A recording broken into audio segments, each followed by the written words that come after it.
পৃথিবীতে লক্ষ লক্ষ ছবি আছে, কিন্তু এমন একটা ছবি আছে যেটার সামনে দাঁড়িয়ে মানুষ আজও চুপ হয়ে যায়। একজন সাধারণ মহিলার প্রতিকৃতি, না কোনো রাজকীয় পোশাক, না কোনো দামি গয়না, না কোনো নাটকীয় দৃশ্য।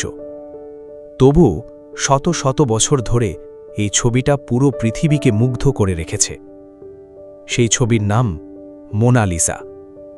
কিন্তু প্রশ্ন হল, কেন এই ছবিটা এত বিখ্যাত? সেই নারীর হাসির পেছনে কি রহস্য লুকিয়ে আছে? আর কেন মানুষ আজও মনে করে এই ছবির চোখ যেন তাকে অনুসরণ করছে? আজকের এই অডিও বুকে আমরা জানব পৃথিবীর সবচেয়ে রহস্যময় পেন্টিংয়ের গল্প। অধ্যায় ১, রেনেসস, শিল্পের নতুন যুগ। 1500 সালের ইউরোপ, বিশেষ করে ইতালি। তখন পৃথিবী একটা নতুন পরিবর্তনের মধ্যে দিয়ে যাচ্ছিল। এটাকে বলা হয় রেনেসস। এই সময়ে মানুষ শুধু বেঁচে থাকার জন্য না, বরং জ্ঞান, বিজ্ঞান, শিল্প এবং সৃজনশীলতাকে নতুনভাবে আবিষ্কার করতে শুরু করে। আর এই যুগেই জন্ম নেন লিওনার্দো দা ভিঞ্চি। তিনি শুধু একজন পেইন্টার ছিলেন না, তিনি ছিলেন বিজ্ঞানী, আবিষ্কারক, ইঞ্জিনিয়ার, দার্শনিক, অ্যানাটমি গবেষক। মানে একজন মানুষ যার মস্তিষ্ক সময়ের চেয়ে অনেক এগিয়ে ছিল। লিওনার্দো পৃথিবীকে অন্যভাবে দেখতেন। যেখানে সাধারণ মানুষ একটা মুখ দেখত, সেখানে তিনি দেখতেন আবেগ, মনস্তত্ত্ব, মানুষের ভিতরের রহস্য। আর এই কারণেই তার আঁকা ছবিগুলো শুধু ছবি না, যেন জীবন্ত অনুভূতি। অধ্যায় ২, মোনালিসার জন্ম। 1503 সালের দিকে লিওনার্দো একটি নতুন পোর্ট্রেট আঁকা শুরু করেন। ধারণা করা হয় এই ছবির নারী ছিলেন লিসা গেরার্দিনি। তিনি ছিলেন এক ব্যবসায়ীর স্ত্রী। কিন্তু মজার ব্যাপার হল, লিওনার্দো এই ছবিটা খুব দ্রুত শেষ করেননি। তিনি বছরের পর বছর ধরে এই ছবির ওপর কাজ করেছেন। কারণ তার কাছে এটা শুধু পোর্ট্রেট ছিল না, এটা ছিল পারফেকশনের অনুসন্ধান। তিনি বারবার রং পরিবর্তন করতেন, ছোট ছোট ডিটেইল ঠিক করতেন, আলোর দিক বদলাতেন। তিনি চাইছিলেন একটা এমন মুখ তৈরি করতে যেটা শুধু দেখা যাবে না, অনুভবও করা যাবে। অধ্যায় ৩, সেই রহস্যময় হাসি।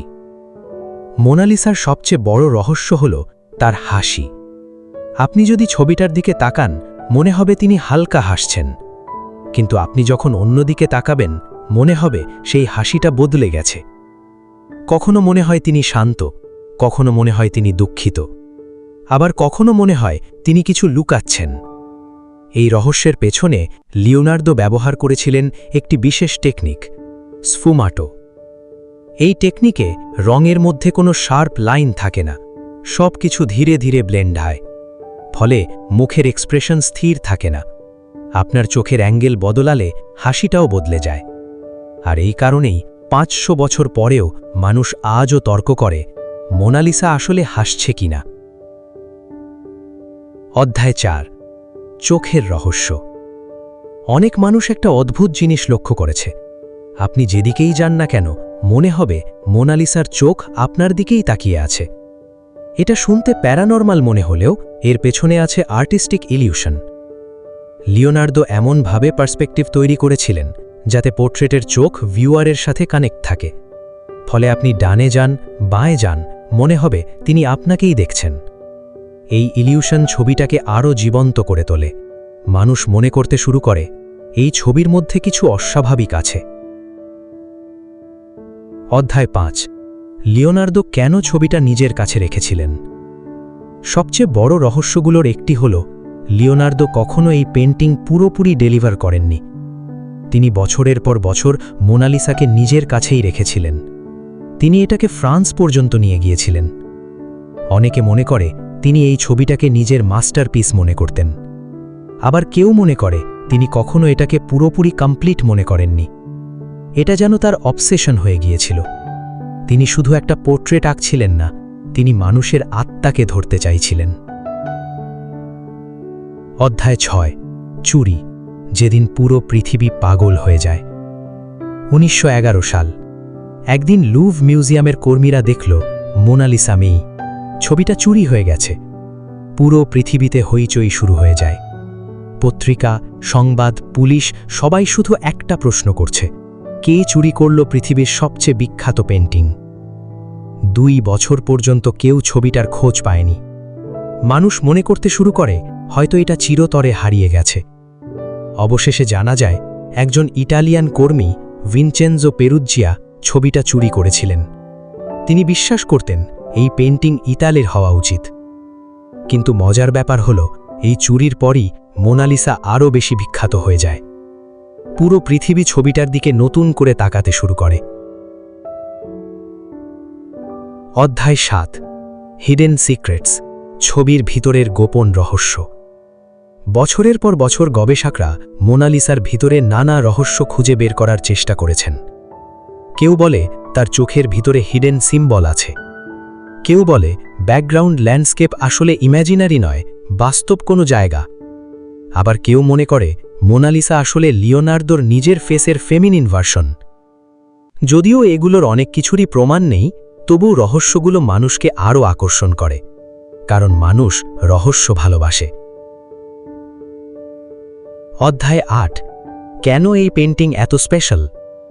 সত্যি বলতে মোনালিসা শুধু একটা পেন্টিং না, এটা সাইকোলজি, এটা ইলিউশন, এটা ইমোশন, এটা মিস্ট্রি। লিওনার্দো এমন একটা ছবি তৈরি করেছিলেন যেটা প্রতিটা মানুষ আলাদাভাবে অনুভব করে। আপনি যখন ছবিটার দিকে তাকান, আপনি শুধু একটা মুখ দেখেন না, আপনি একটা অনুভূতি অনুভব করেন। অধ্যায় 9, আজকের পৃথিবীতে মোনালিসা। আজ মোনালিসা রাখা আছে লুভ মিউজিয়াম, প্যারিসে। প্রতিদিন হাজার হাজার মানুষ শুধু এই একটা পেন্টিং দেখার জন্য সেখানে যায়। অনেকে কয়েক সেকেন্ডের জন্য দেখে, আবার কেউ মিনিটের পর মিনিট দাঁড়িয়ে থাকে। কারণ তারা শুধু একটা ছবি দেখছে না, তারা ইতিহাসের সবচেয়ে রহস্যময় শিল্পকর্মের সামনে দাঁড়িয়ে আছে। সমাপ্তি। শেষে একটা কথা, মোনালিসা আমাদের শুধু শিল্প শেখায় না, এটা শেখায় মানুষের কৌতূহল কত গভীর হতে পারে। 500 বছর পেরিয়ে গেছে, তবুও একটা হাসি আজও পৃথিবীকে ভাবিয়ে রাখছে।